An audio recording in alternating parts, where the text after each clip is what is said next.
Hello and welcome to another quick look.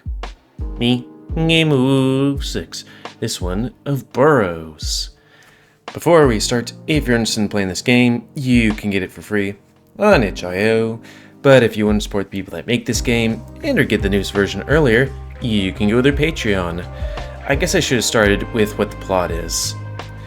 So, let's see. After leaving his former life behind in 1920s New Orleans, a jaded possum named Gray finds himself thrown into an unending nightmare by the enigmatic bartender, Virgil.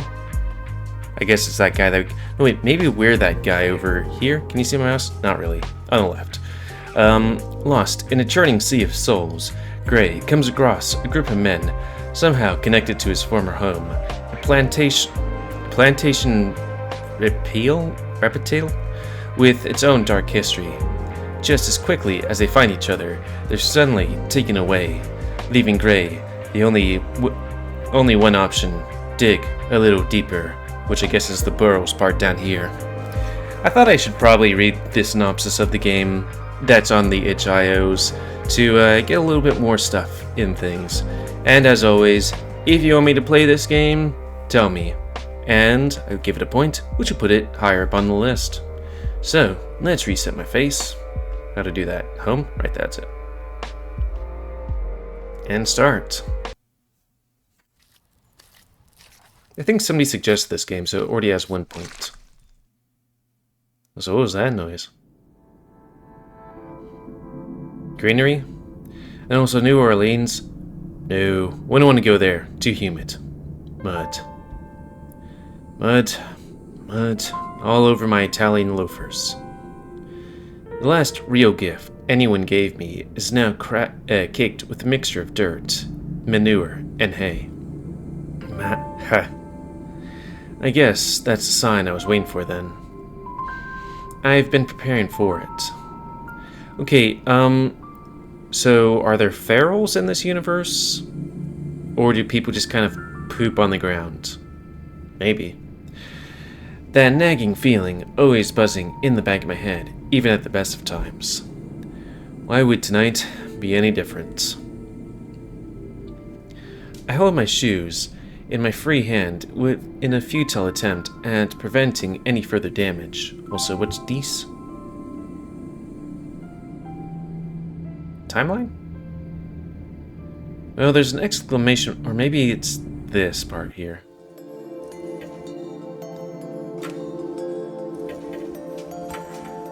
Non-linear or something. I don't know. I guess we're Gray? Okay. How do we get out of here? Right click? There we go. Glad I wasn't outside during whatever caused this mess. My gratitude is quickly dashed by the sounds of thundering in the distance. Maybe it's a good night for this after all. Less people will be around. The wet mud squenches under my paws as I make my way through the unpaved streets of the 19th Ward, or 9th Ward. Now barefoot, I take care not to step on any broken bottles littering the streets, courtesy of the locals. I guess I'd be considered by a local by most now. Although I never really fit the bill, did I? Another twinge of indescribable dread reminds me that this needs to be finished as soon as possible. The sky growls, as if it's warned me not to continue, but I press on. It'll take more than that to stop me at this point. Is that me or somebody else? I guess that's me.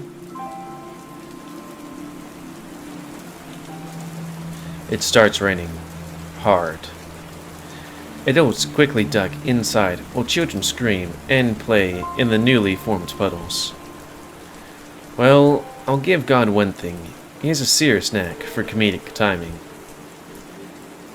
A brave few shrug off the abrupt storm and continue drinking under the safety of their porch overhangs, waving their bottles at me as if to make a toast. I mean, it's not that brave. There's an overhang. I awkwardly mimicked the motion return, water spilling out of my shoes like an overfilled glass. They gave me a strange glance before, but shrugged it off, the whiskey tea likely overriding their common sense. Remember, kids, don't drink. It's a terrible habit to start, and something that's addictive. Or they could be good people, Gray. When was it that I became so cynical again? Well, this constant onslaught of lukewarm rain isn't exactly helping. I chuckled to myself. When God decides to take a piss where you're standing, there's not much to be done about it. Something my grandmother used to say, but in that raspy Irish brogue that added warmth to even the oddest idioms. I should have visited more before. That thought fizzles out before I can let myself hold on to her memory for too long. In defense, I'd likely cooked up to avoid adding more guilt on top of the bludgeoning pile. Instead, I turned my focus to the unpleasant smell currently invading my senses.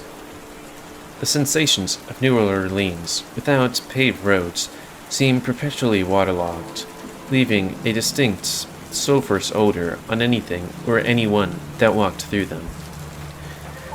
It was actually pretty dangerous to walk on them right after a rainstorm. Tiny air pockets can create sinkholes that catch you off guard if you step too hard on them. Huh. Now, when I mean sinkholes, you mean like maybe a foot deep sinkholes, or we mean like building big sinkholes? A little girl runs by in a mud-stained dress, laughing playfully as her mother closes in with the towel stretched out like a fishing net.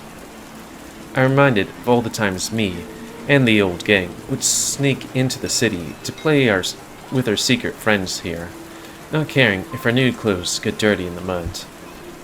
The annoyance of my ruined clothes melts away as those old memories overtake me. We'd wait for a carriage to cross by in the hayfield and jump into the back, picking up the other kids along the way. Sam would usually miss the jump and plod behind, out of breath and useless by the time we got into town. 1 second. Me, editing, and Charles would play soldiers, while Sam, Jules, and Simon would stay behind and make us mud pie rations. I hope nobody actually ever ate those. Actually, I think Et might have tried to trick Sam into. Damn it. If only I tried to stop him. No. Good memories. One time, Antonine and I climbed up onto the rooftops and pretended to fence with sticks until the sun went down. Let's see what DC's. Timeline. Guy was born, Jules was born, Sam was born. Yep. Time. If Jules hadn't pulled me down, I doubt we would have remembered to go home. Simon always looked so glum when we had to leave. She never let us walk her home. It was the same way. Deep down, they must have known we came from money. I'm suddenly reminded of the beatings that would usually follow those outings. Jules would try to take the blame, being the oldest. But the adults never bought it. We'd all go to bed hungry, with sore bottoms, pretending to feel bad, but stifling laughter under our sheets, perfectly pleased with ourselves. It was not hot. Sorry, give a sec. Sorry, curry can make me do that. For some reason it makes my throat all gunky, but it's tasty. It was hard not to laugh when the governess pretended to scold us in front of our parents, making goofy faces at us all the while. What would the governess be? A crash to my left breaks me out of my reminiscing. Some cat's been flung ass over tea kettle down the steps of the pub by a gruff-looking bouncer. Any pain hardly reflected by his dazed expression, and I can smell the reek of liquor on his breath as he locks eyes with me. I pass by, and he graces me with that toothy jack-o'-lantern grin that's so distinctive of felines. Not to be deterred, he scampers off to find another haunt. His determination is almost admirable.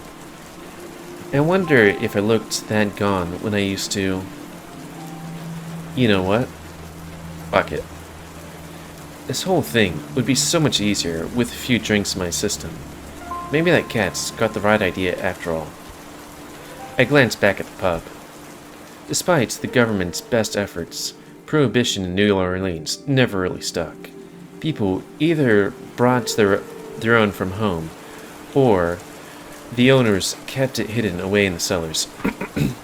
Yeah, I guess back in Prohibition, it wasn't that you couldn't drink, it's just that, you know,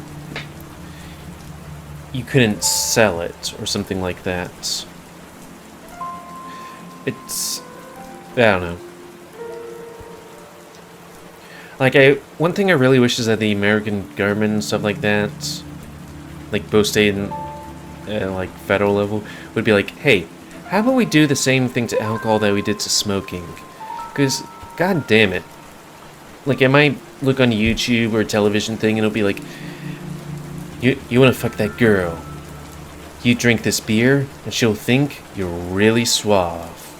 And then it'll be like, you know, smoking kills. Smoking companies try to go after a whole bunch of people. Same thing for vapes. And then the next commercial, liquor. It's really good.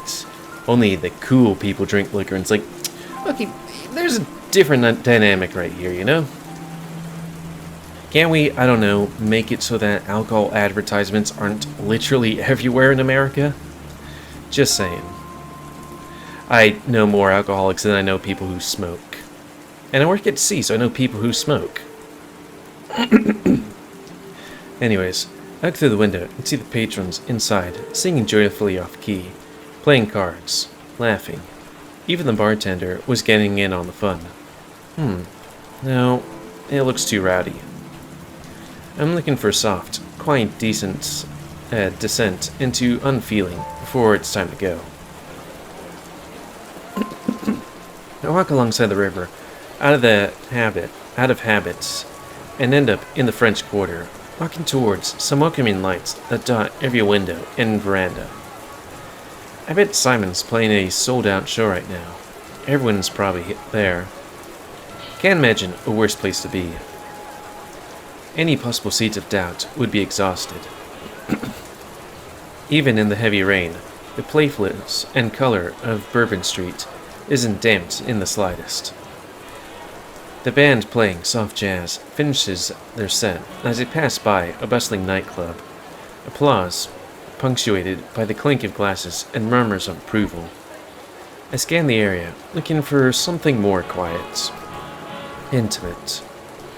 The rain picks up again, and I wipe a few drops off my brow with another hand, forgetting the bouquet I've been holding this entire time. I think that's bouquet. A thorn pricks me a little, and I recoil instinctively, cursing under my breath at the stupid thing. Why did she think this would somehow change my mind? I glance at the letter hanging from the ribbon holding the bundle together, unopened, and practically turned into pulp. Even in this mangled state, I could still make out her signature. Forever yours, Christine. What am I doing holding on to this? Suddenly, I notice a red light in the distance, setting itself apart from the sea of orange gaslit lanterns. I feel drawn to it like a moth to a flame. The red is a bright but gentle leaning more towards the pink of a sweet hibiscus bloom than the tawny blaze of a real fire. Upon closer inspection, I see that's actually a neon sign. It flickers out of existence each time a droplet hits the tube, with the sizzle slowly fading back into its brilliant hue. Okay, there's a side note. I don't think neon signs were around during the 20s. You never know. Also looked like one of the characters in one of the things had headphones, which is definitely not a 1920s thing. The light goes gently through the stream pouring out of the sewers below, practically covering the entire storefront. It looks ominous, to say the least. The small, dimly lit space, surrounded by inky black on every side, doesn't feel like it belongs here. Almost as if the building had been randomly placed here, not caring if it fits into the space organically. But I'm not concerned with danger right now. I make a beeline for it, spotting a trash can in the corner, resisting my opossum urge to jump into it. I unceremoniously dump the bouquet and queue up in the line for the strange establishment. The sign is in full view now, a simple rendition of wine glass and the word bar underneath. Uncreative, but honest. I don't think that's a wine glass. I think that's like a martini glass. Anyways, rather bold too. Even if the law's loose around here, surely some inspector or out-of-towner would be outraged at such a blatant disregard. Well, at the very least, I know they have hooch. No need for the pin. Though I keep it on for personal reasons nowadays. Oh, the clover, I guess? Hopefully they talk about that. Most importantly, I don't hear the cacophony typical of a fully occupied club. Gosh, not even music? This is perfect. I walk up to the doorway, using what little covers available to get some relief from this rain. Finding none, I flatten against the door as best I can, trying to wring some of the excess water out of my shirt. Well, I guess it won't matter. Besides, whoever owns this joint can't expect a dry customer with the weather as it is. With how quiet it sounds in there, they should be happy for anyone's patronizing them. Any patronize them?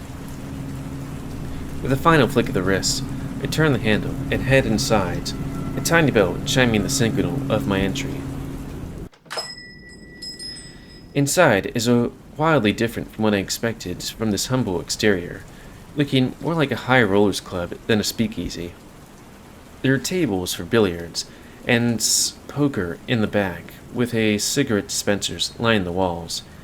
I even see some back rooms, likely more private affairs. This place couldn't have been open for long, or it would have dragged me here already. It's got every illegality us heathens could desire, all in one place. The only thing missing seems to be the bartender. Could this place be closed for the night? Hello. Wait, hello? Yeah, are y'all open? I hear someone stuffling around the back. I guess when it's this dead, you don't exactly need to be front and center. I hope I'm not being a bother. I say, making a puddle on the foyer. Still no response. It's unsettling, and I feel the need to feel the dead air. Sure is nasty out there, eh? I hate this. Look, if you're not open, I can go. No, please. I'll be at you beck and call in just a moment, sir. A male voice. Deep. I hear him awkwardly shuffling around before emerging from the kitchen. He's a big wabbit who looks like he has a gimp mask on. Now proudly tending to the bar is a tall, portly rabbit wearing a well-tailored suit. It gives me a charming smile, acting as if he hadn't kept me waiting. It works. He hums to himself while drying some freshly washed glasses. He'd be totally unremarkable if not for the strange leather mask covering his face and ears. It makes his otherwise cuddly appearance a little sinister. He notices me making a wet spot on the door and waves me over with a friendly grin. Sure is coming down out there, ain't it? Sure is. Let me guess. It's gonna be weather here. Or is it gonna be the great storm of 806? Gray meets Virgil. He speaks in a slow, charming Louisiana drawl I grew to love after moving here. He gestures for me to come and sit, and I trot on over, my soaking wet pants slapping against the hardwood floors. Oh, pause. The bunny doesn't seem to mind the potential property damage and smiles as I awkwardly squeeze into the vinyl-covered bar stools. The feeling of my damp ass against the grippy seat sends a shiver of displeasure up my spine. Yeah, that's probably some of the top things I've always hated. Wet clothes on you, especially if it's also warm and humid. Also, he's got one of those little pins too. I shake it off and look at the rabbit, who's staring back expectantly. Anything I can get you, sir? Our bar's fully stocked with only the finest imported liquors. I can try and do a Louisiana accent if you want, and only the finest service to go with it. Where was this service when I first got here? Might as well take a shot in the dark. Can you make me a gimlet? Surely. Do you mind if it's on the sweeter side? We're a tad low on gin. None of Dad's bad type slop, mind you. Not at all. Thank you. But of course. Order for Miss Possum. Coming right up. He starts shuffling around behind the counter, and I take a better look at him now that I'm up close. He's husky for sure, but there's power underneath that cage of fluff. Cage? Okay. I can tell from the way he effortlessly shuffles bottlenecks through his fingertips, as if they weighed nothing. I imagine it simply comes with the job at this part in town, though he'd make a better bouncer than a bartender. Guy can barely fit behind the counter. What's with that mask anyway? Mardi Gras was a few weeks ago, and it doesn't exactly look festive. If anything, it looks more like some perverse take on Le Homme au Masque de Fer, or The Masquerade of Red Death. His demeanor is anything but macabre, though. I'm just looking for excuses not to like this fellow. I don't know why, but anyways, he occasionally looks back at me, clocking my stares. Clocking? I expect at least a glimmer of disgust, some kind of homophobic recoil I've gotten used to. Instead, he's still pleasantly smiling at me. So how did he know that he's homosexual? Which I guess this is another 18... I mean, let's see, it does say 18 plus, right? Nope, that's a different thing. Yep, 18 plus. focused. Okay. He clearly takes pride in his showmanship, gliding with ease from bottle to bottle. It's like some sort of dance. It's nice, seeing someone who's found what they are clearly meant to do. Some people can just make it work. With a gentle pour of the gold-rimmed cocktail glass, he finishes the drink, garnishing it with a thinly sliced lime wedge. It looks amazing. Please enjoy. Thanks. I take a slow sip, then a taste of alcohol linger on my tongue for a few seconds before I gulp it down. In a mere seconds, 12 years of sobriety get thrown out the window.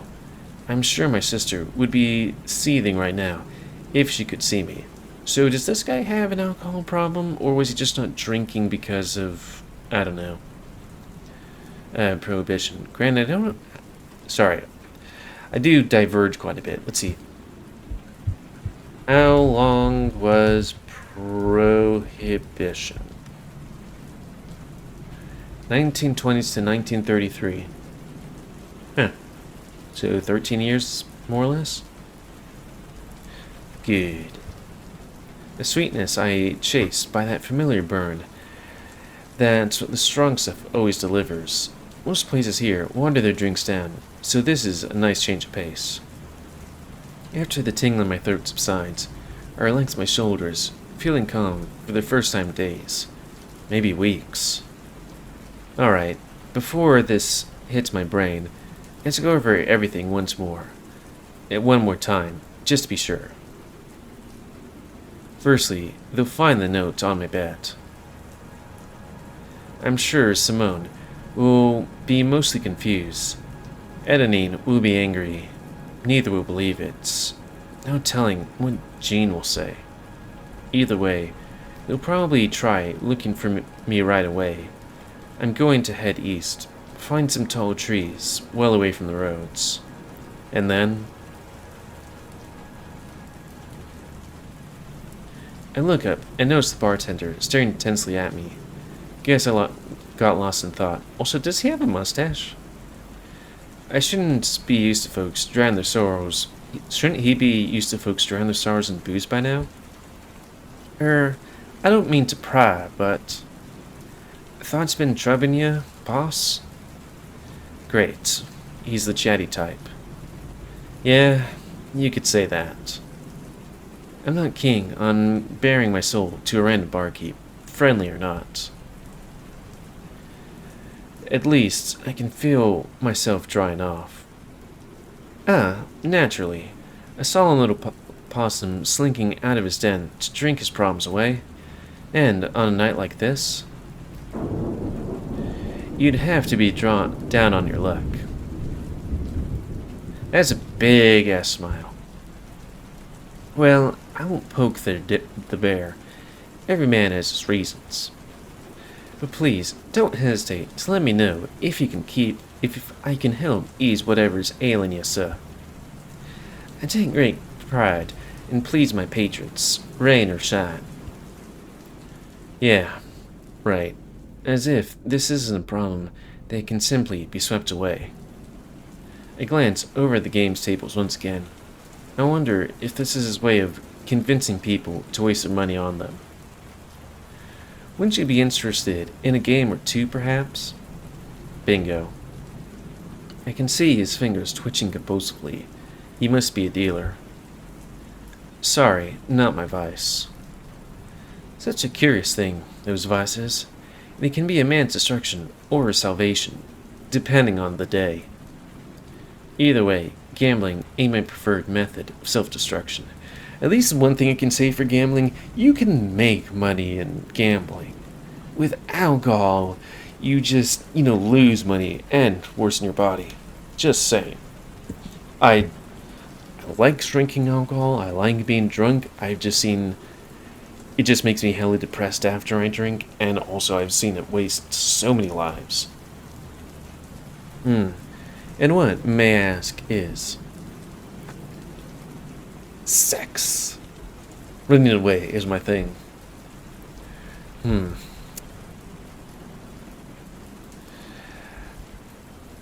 Do understand? Stop. Booze? Nah, sex. Oh, I'm making an obscene gesture with my hands. That's not much advice. Why, I do it all the time. I don't think we're talking about the same thing. You sure that's what's troubling you? Booze? Drink. That's why I'm here. Are you sure that's what's troubling you? But of course. You sure that's what's troubling you? Right away. Okay. I guess I just don't want to deal with my problems anymore. Why even lie at this point? He's no therapist, but he wants to listen. He's definitely getting more than he bargained for. But so is everyone who knew me. Knew? You meant knows, right? Not really. Liquor loosed my lips, but I don't care. Look, you really don't know me, mister. I'm not a good man. I tried to do what was expected of me. I tried to go against everything I was taught to believe. And in the end, I sided with the wrong people. I left the ones who really cared for me behind to fucking rot. So then I thought, oh, I can just come back to him as if no time had passed and everything would be all hunky-dory. Fat lot that did. I got shamed, rejected, used. Messed up the only good relationship I ever had. Nothing ever felt the same after that. When you completely destroy a person, you know, build up their confidence and then just break them down at their most vulnerable, and you have to live with that, knowing why they never shine quite as brightly as they used to, all because of an impulsive decision you made. So, what am I left with? Simon looks at me with a fragile little egg that could break at any moment. Her eyes are always so tired. Simone? Yeah. Jean only sees me as a tenant. Laura knows he's given me more chances than most. At least that apartment will be in better hands now. And Etnine? He just sees me as a punching bag who keeps letting him stick his... I stop myself, almost letting something dangerous slip to a total stranger. He must pour with a heavy hand. One drink shouldn't be enough to get me going like this. I mean, you haven't drinking in 12 years.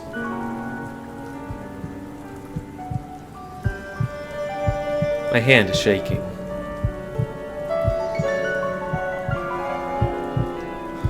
I squeeze my eyes shut as my breathing gets heavy.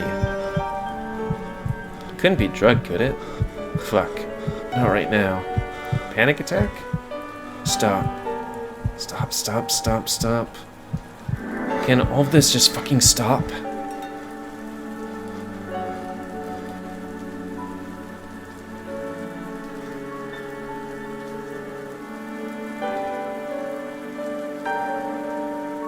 Suddenly, I feel his big, warm paws close over mine.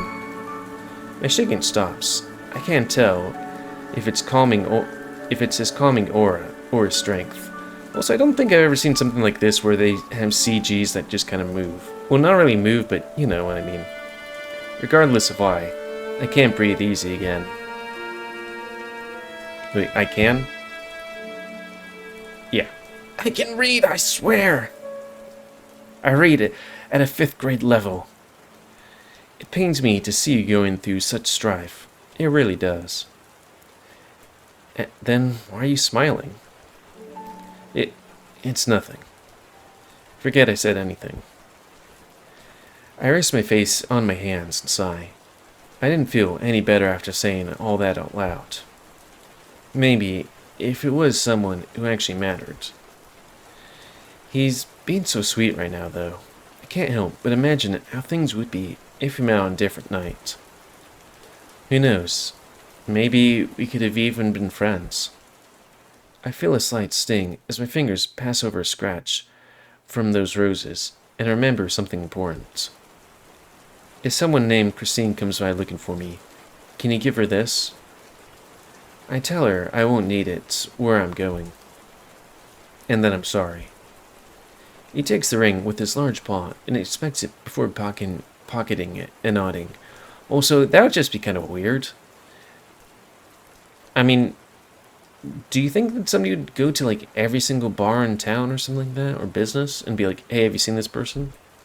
Anyways, really, I imagine him trying to fit it onto his massive fingers. If you'll put your mind at ease. It actually does, in a way. That's what I find, that was the final preparation.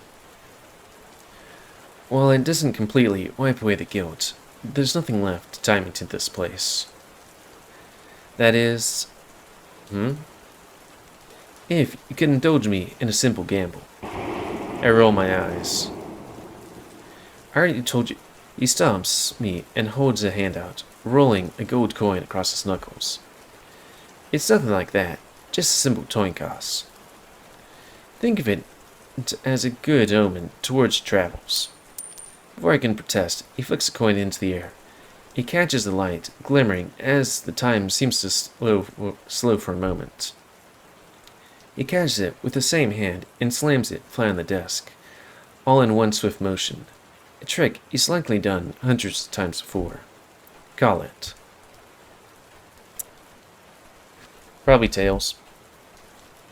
But then it's gonna probably be heads. The choice befitting a man like you. It do be like that sometimes. He lifts his hands and reveals heads. Can we just roll back? Heads. You would pick that. I would.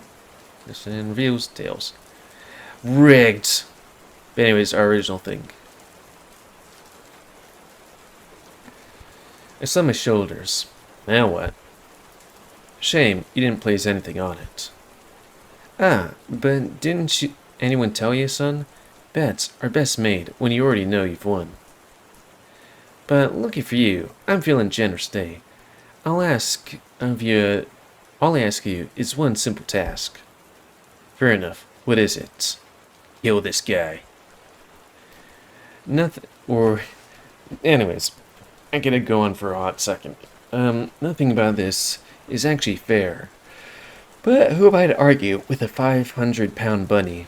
500 pounds? I mean, he is big, but 500 pounds? Damn. He reaches under his collar and pulls out a blank playing card. He slides it across the counter to give to me, grinning coyly. He keeps it pressed down in front of me for an uncomfortably long time, almost as if to make sure I know it's not an old playing card. I nod, and he pulls his hand back, going back to polishing the perpetually dirty glass. Just keep that on you for the time being. There's someone you have to give it to. Who? Oh, you'll know him when you see him. Trust me. Okay, then. Well, I guess I might as well oblige. This could be the last person I talk to. He gestures towards the door before facing away from me, tending to this bar. Wait, us? Talk? Oh, he could be the last person I talk to. I thought it was like him saying, give it to the last person he talks to. Tending towards the bar. Sounds like calm down a bit out there. Better get going before all hell breaks loose again. He was right. It was suddenly very quiet. Even the sounds of people and cars were strangely absent now.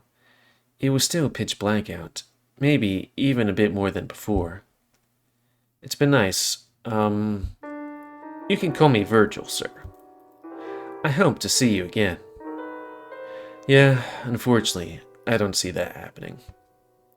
Not in this lifetime. And yet, something is telling me not to go.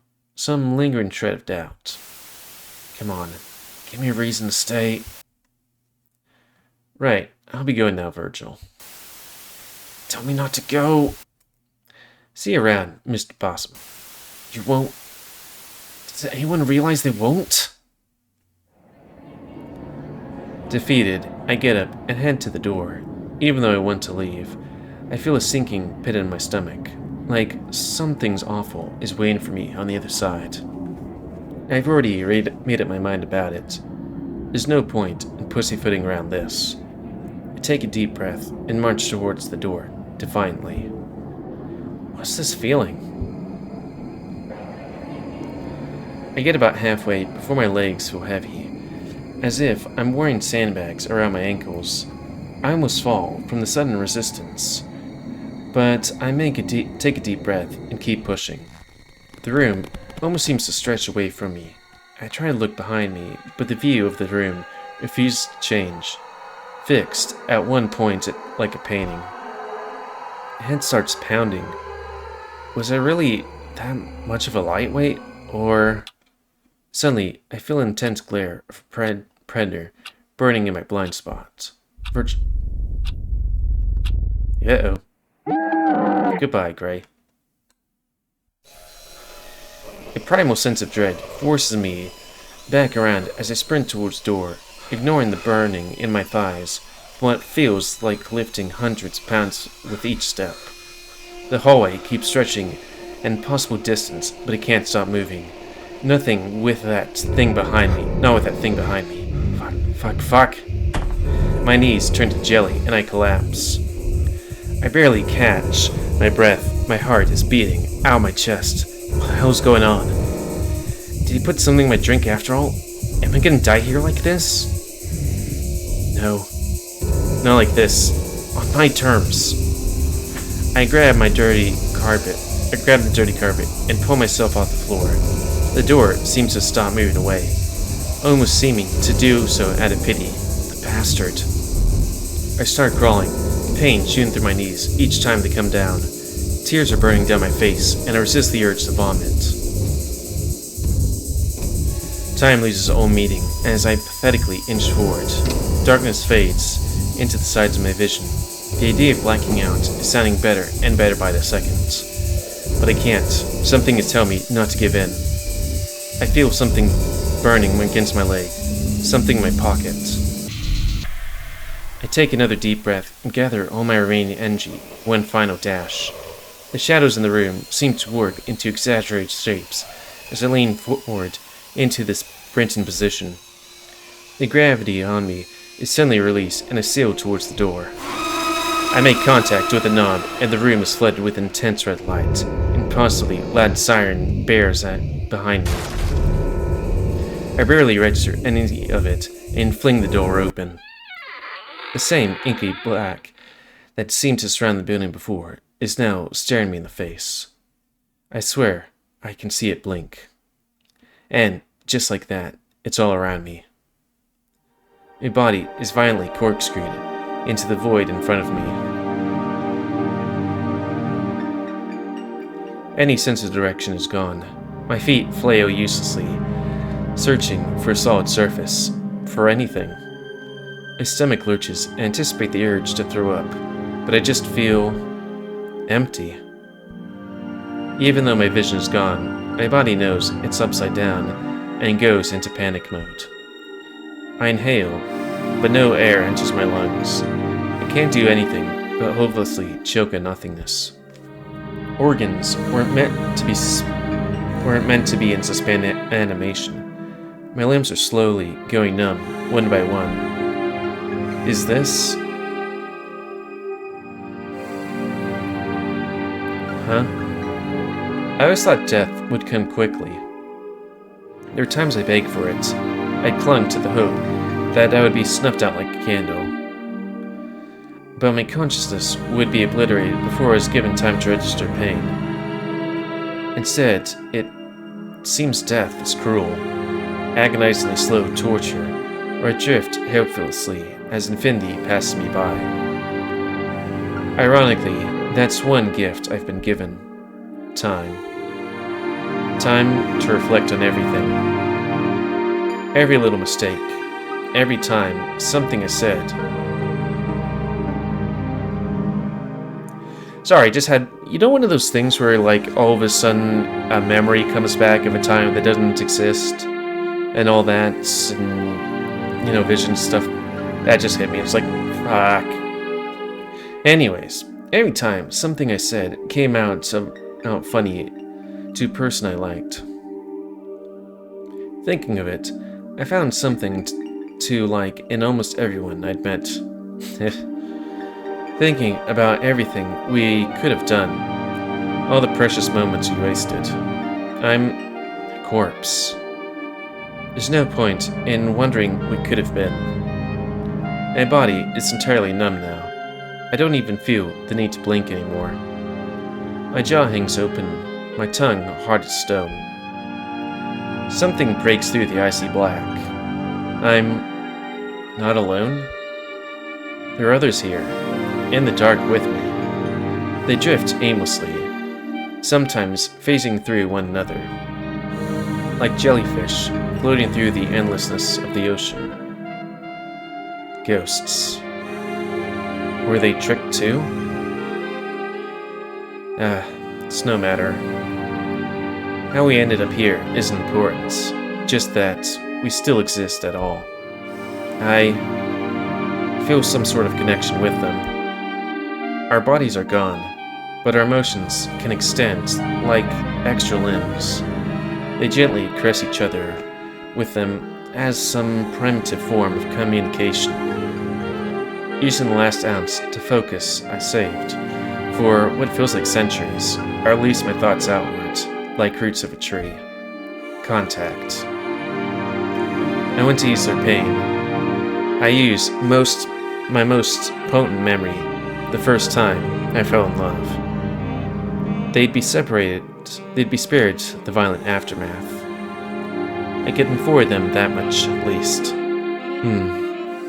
They smile, I think. Okay, I'm just gonna turn the audio down just a smidge. That feeling was the only solace I could offer, and yet somehow, knowing that made them happy, even just a little. That was the most important feeling in the world to me. This is how things should be. God damn it. Why didn't I help anyone when it really mattered? I waited and waited for somebody to save me while ignoring what everyone else was going through. I want to try again. I need to try again. Please, don't make me beg. As soon as that thought crosses my mind, my drift suddenly accelerates. Was I hurt? Was it him? Wind starts to rustle the fur on my face. I must be falling. Warmth returns to my limbs, and my bones crack, popping back into place. Life is pouring back into me. Air fills my lungs, and fresh tears moisten my eyes. The glowing light surrounds me, and the air vibrates with friction as I pass through layers of atmosphere towards something. I brace myself for certain death as the ground pulls me faster and faster, but nothing.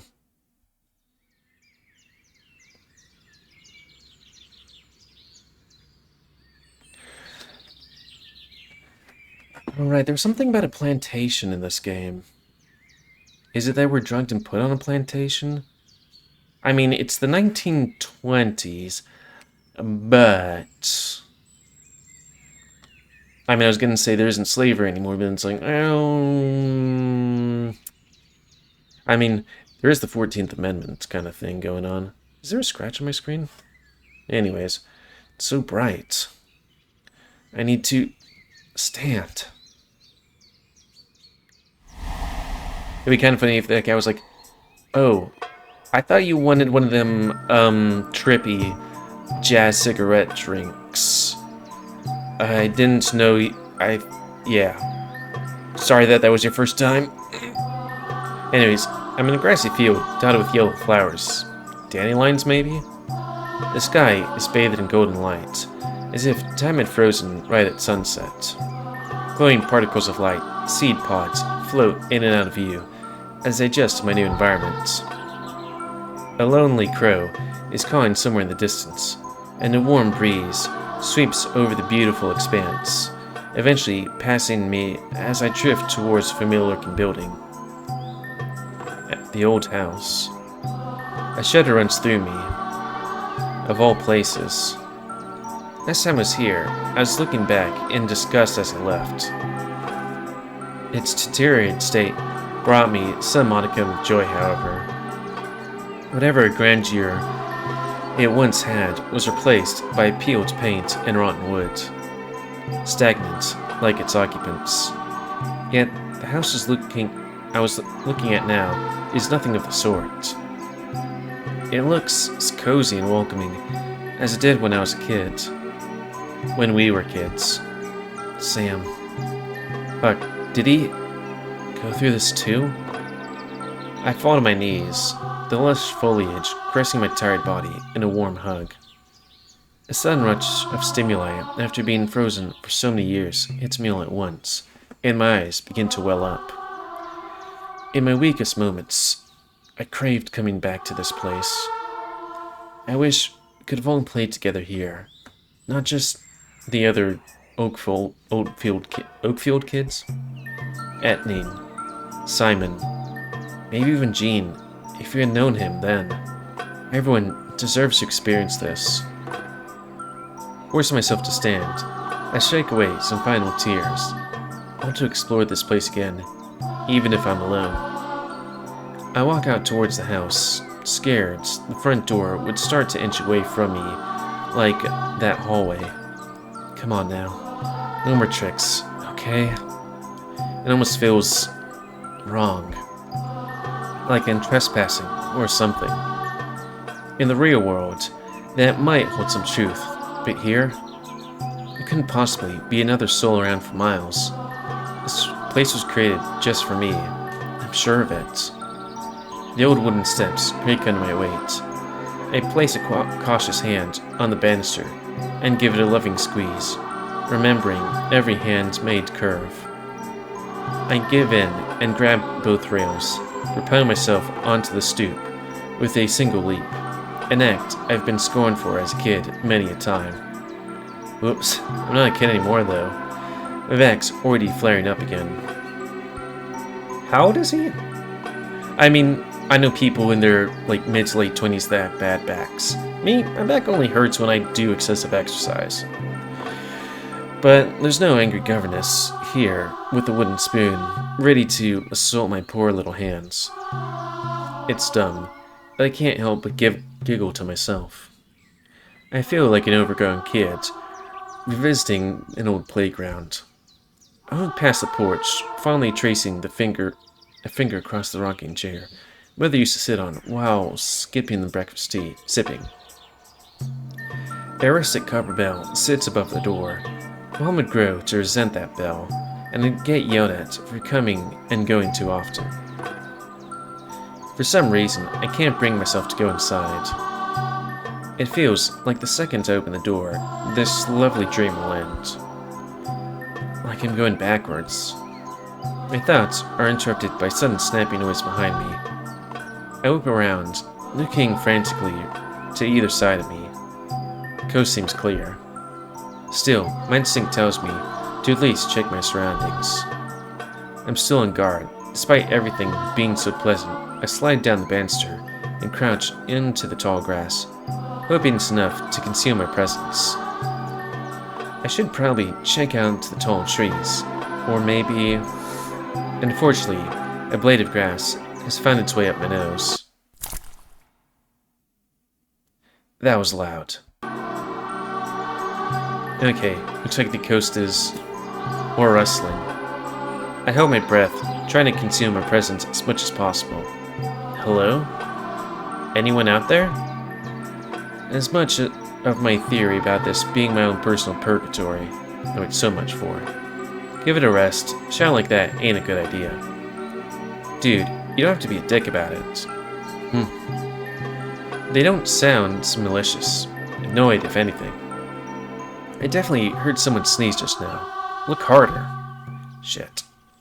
Well, I have two options. Either hide until they go away, or suck it up, and hope they can help me figure out what's going on.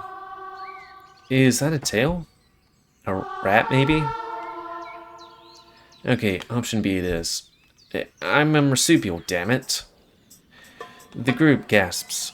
Maybe 3, 4 people? Just come out, we won't hurt you. Well, maybe this one will, but... Quiet, mutt. Yar yar. It's now or never. I poke my head out and see 4 figures cautiously walking towards me from the trees. A well-dressed canine with glasses carefully steps around the flowers. Okay, what's this? He has headphones. This is the 1920s. I mean, him, he looks a bit modern. Him, he looks way too modern. Are we fucking time travelers? A hefty shark, wearing ripped clothing, stumbling over the uneven ground. A panther in leather scowling at the other three with his arms in his pockets. Okay, so where does leather come from in this universe? A fox so small, only his ears poke above the grass, pushing his way through the well-worn leather gloves. With. Talk about a motley crew. At least they seem friendly. Don't worry, we're just as spun around as you must be, fella. My fear dissipates as soon as I hear his voice. It's deep and soothing, pouring over me like honey. I was wondering if it was just us four. This sure is a strange place. He also has cubed eyes. Yeah, but like, weirdly familiar? I don't know. The feeling, who's clearly intent on looking annoyed, seems lost in his own thoughts. I still don't like it. The fox rolls his eyes, looking at me with a warm smile. Those ears? Those ears. Regardless, who are you, Mr. Marsupial? Me? Taken back by the casual nature, did they not go through the hell I did? I sit up and give them a knowing glance, gesturing wildly at our surroundings. I'm Gray, and, this wouldn't be heaven, would it? That sounded crazy, didn't it? Yeah, this dude's off his rocker. I'm gonna keep looking for a way out. He pushes past the group and heads back to the tree line. So much for introductions. Kids these days. I really don't like that dude. Where'd you pick him up? That's implying that we even know where this is. I shouldn't let on that I'm from here. Sorry, I had to. Reading makes me on. It would make me seem suspicious. True. Approximately how long ago did you arrive here? The shark shrugs at the other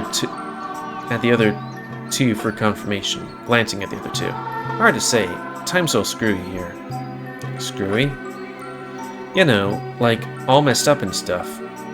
He has an accent I've never heard before. It's overtly casual for this situation. Like every other vowel is being drawn out. It fits him.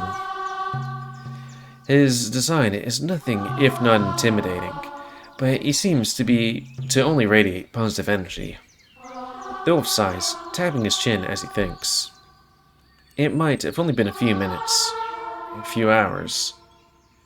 There's no way to really know. Of all the days, I choose not to wear a watch. The fox clears his throat. From my observations, the sun doesn't seem to rise or set. I mentally kept track of about 2 days' time, and the light has never changed.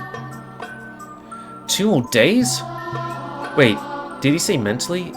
Is that even possible without a clock? Yeah, little dude was in full-on Rambo mode when he met him. Shit was wild. It certainly gave me a fright. I apologize. I assumed the worst.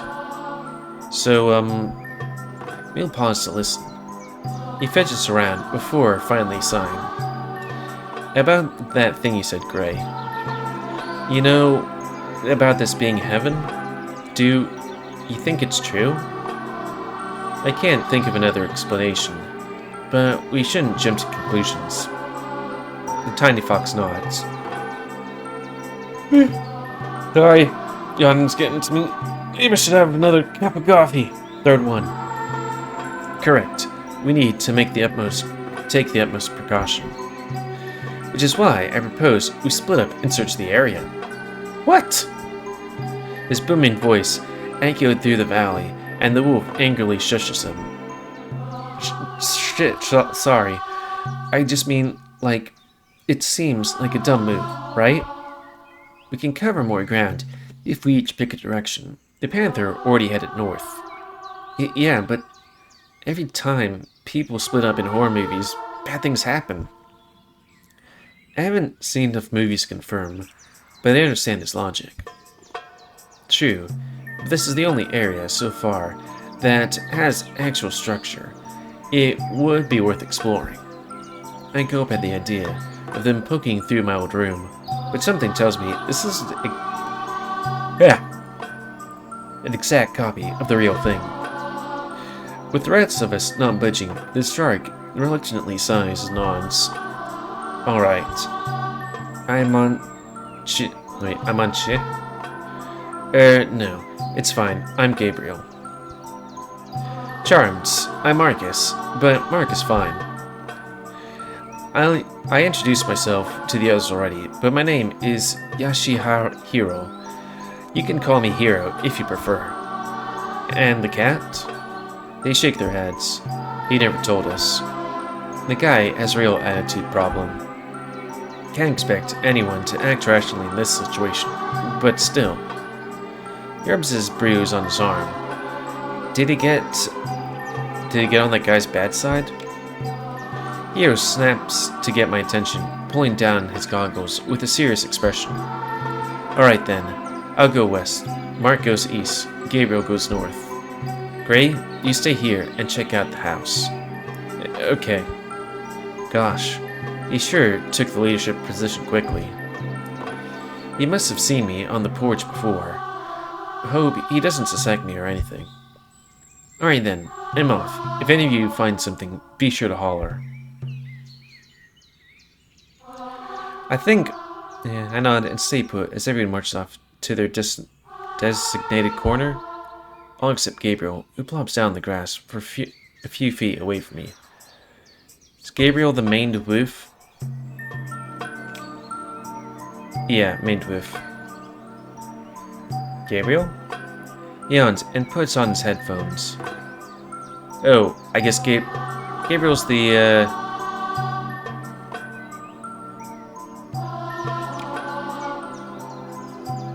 Okay, that's Mark. Gabriel's him. And puts on his headphones, clicking some strange shiny box in his hand. I can hear the faint sounds of music emanating from them. This is not the working sort. Well, I pretty much already explored as much of the old house as I'm willing. I can't shake off that terrible feeling either. Something's definitely waiting for me behind that door. So, I'm just going to type in headphones. Headphones.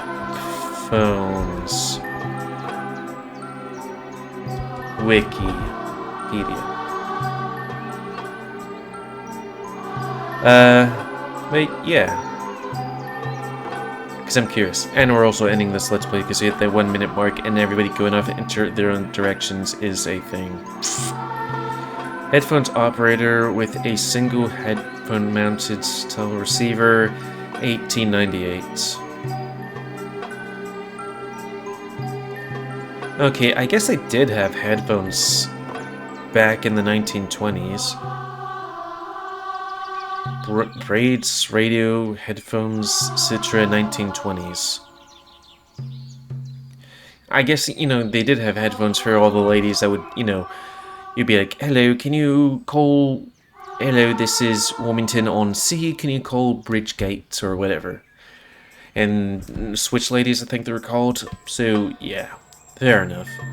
They had headphones, they just didn't have his kind of headphones. Yeah. I'm finding this game interesting. It has a good quality amount of animation and stuff. And, yeah, and Mr. Wee. So, end of this Let's Play. So, please comment, guys. I like comments, what you like, dislike, tips, tricks, otherwise. If you like my YouTube and like to see it grow, then please like, subscribe, and check out videos to help it grow. Please remember, spaying your eye and most help control the pet population. If you want to play this game, available free on the channel. But if you want to speak that make this game or get the newest version earlier, I think it's $3. Yeah, $3 a month. And yeah, if you want me to do a Let's Play of this game, tell me, and I'll put a point on it, which will make it go higher on the list, which will make it, be sooner on my list of visual novels to do. Oh, where would I put this? I think for now I might put this in the 3rd slot. Does it have a point? Let's see. Lashard's journal. Oh. Oh wait, journal's up there. Didn't we already? Oh, I didn't put journal on the rank of VMs. Bugger. Let's see. Journal has. I think somebody. Okay, Burrows did have 1 point, so I'll put that down there to remind me.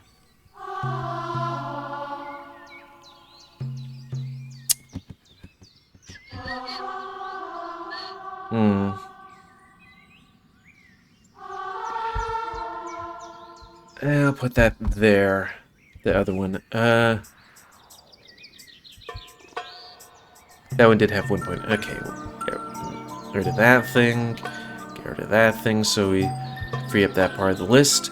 And then go to our list of visual novels. Okay, so Burrows, that'd be 1, 2, 3, 4, 5, 6, 7. Okay, random number generator. Give me the next Let's Play to do. 1 through 7. Gives me 2.